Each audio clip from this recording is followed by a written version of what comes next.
हमारे साथ डॉक्टर अशोक मित्तल जी जुड़ गए हैं, जो कि वाइस चांसलर हैं बी.आर. अंबेडकर यूनिवर्सिटी आगरा के। तो सर, बहुत स्वागत है आपका एबीपी गंगा पर। धन्यवाद सर, पहला प्रश्न, पहला सवाल तो यही है कि कोविड का तो पूरे देश पर ही हमें दिख रहा है कि कितना असर पड़ा है। कोविड का एंट्रेंस से लेकर, एग्जामिनेशन से लेकर, स्टूडेंट्स पे लेकर, टीचर्स से लेकर कितना असर पड़ा है, वो असर आप बताएं पहले। देखिए, कोविड का तो पिछले साल मार्च से ही शुरू हो गया था। 2 मार्च से हम लोगों के यहाँ परीक्षाएं शुरू हो गई थी और 18 मार्च को स्थगित कर दी गई थी जी। और उसके बाद फिर हमने अगस्त में वो परीक्षाएं कराई और समय से, चूँकि परीक्षाएं हमने OMR शीट पर मल्टीपल चॉइस क्वेश्चन में कराई थी, इसलिए हमको एवेल्युएशन में ज़्यादा परेशानी नहीं हुई और समय से बच्चों के रिज़ल्ट डिक्लेयर करके उनको अगली क्लास में प्रमोट कर दिया जाता। जहाँ तक इस साल की बात है, तो इस साल भी चूँकि कोविड का मार्च के लास्ट से ही काफ़ी प्रकोप शुरू हो गया था, हमारी सारी परीक्षाएं प्लान थी, हमारी सारी तैयारी थी, लेकिन अभी हमने उनको स्थगित कर दिया।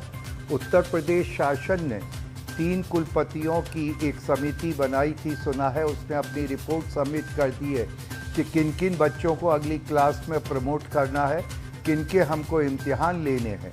मुझे उम्मीद है कि 2-4 दिन में शासन से हमको आदेश मिल जाएंगे, उसी हिसाब से हम काम करेंगे। हमारे पेपरों की तैयारी है और हो सकता है कि इस बार भी हम OMR क्वेश्चन देकर और उस पर ही करें, क्योंकि उसमें सबसे बड़ी समस्या ये आती है, अगर हम थ्योरेटिकल पेपर बना के कराते हैं कि इवैल्यूएशन ऑफ आंसर स्क्रिप्ट कैसे कराएं। शिक्षकों का आना इस काल में काफ़ी दिक्कत तलब होता है, तो मल्टीपल चॉइस क्वेश्चन में ये एडवांटेज है कि सारा सिस्टम कंप्यूटराइज्ड है और उससे हमको रिज़ल्ट निकालने में दिक्कत नहीं होती। जहाँ तक इनकी पढ़ाई का सवाल था, सबकी ऑनलाइन पढ़ाई चल रही है और ऑलमोस्ट सभी के एनुअल, हमारे यहाँ दोनों सिस्टम्स हैं।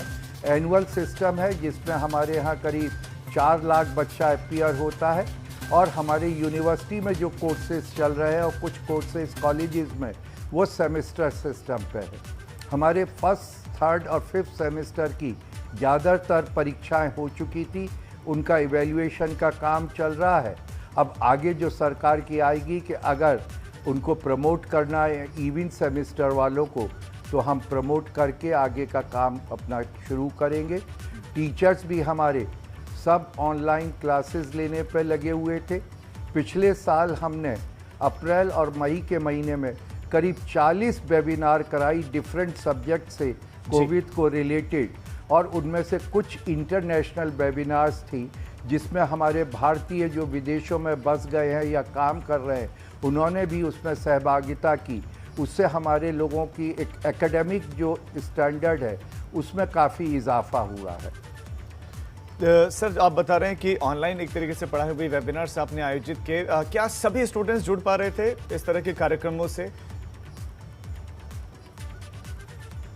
देखिए, नवंबर से हमारे यहाँ कॉलेजेस और यूनिवर्सिटी खुल गई थी, तो फरवरी के लास्ट तक और मार्च के मिडिल तक, होली पहले तक हमने ऑफलाइन क्लासेस ली थी।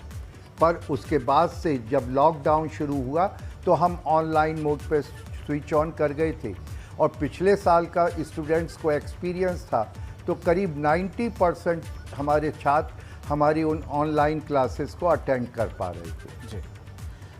सर, अभी आपकी जो है भविष्य की क्या तैयारी है अगर आने वाले वक्त में स्थितियां ऐसी ख़राब हो गई, क्योंकि आशंका तो ये जताई जा रही है कि थर्ड वेव आ सकती है और बच्चों जो है, चूँकि 18 साल से कम के बच्चों पर उसका असर बताया जा रहा है, तो उसके लिए क्या तैयारियां हैं सर?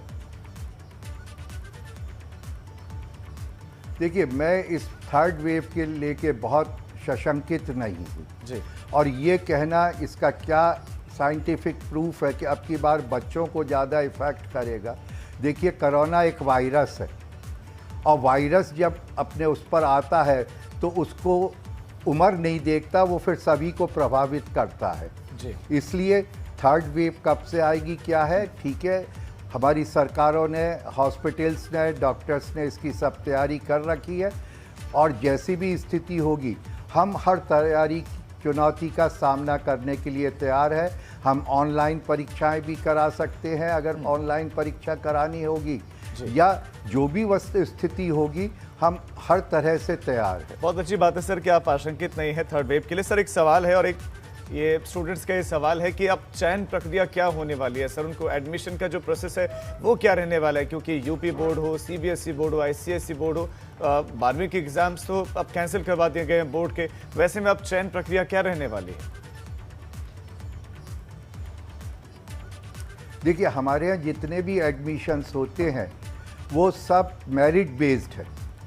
पहले कुछ साल एडमिशन्स जो है वो कंपटीशन से, एंट्रेंस से हो रहे थे, लेकिन जब मैं आया और मैंने देखा कि बहुत सी जगह केमिस्ट्री में, फिजिक्स में, एमएससी वगैरह जैसे सब्जेक्टों में जितने हमारे पास सीट थी उतने बच्चों ने अप्लाई भी नहीं किया था, तो उनकी कॉम्पिटिटिव परीक्षा करने का क्या फ़ायदा था। इसलिए ज़्यादातर अब हमारे यहाँ जितने भी एडमिशन है मेरिट बेस्ड है। हम लोगों ने अब 15 जून से डिसाइड किया है हम एडमिशन का नोटिफिकेशन करके और एडमिशन प्रक्रिया शुरू कर देंगे। बच्चों को जो भी इंटर में या सीबीएसई बोर्ड +2 में जो उनको नंबर मिलेंगे उसी के हिसाब से हम मेरिट बना के उनके प्रवेश करेंगे। बहुत शुक्रिया सर आपका एबीपी गंगा के साथ जुड़ने के लिए।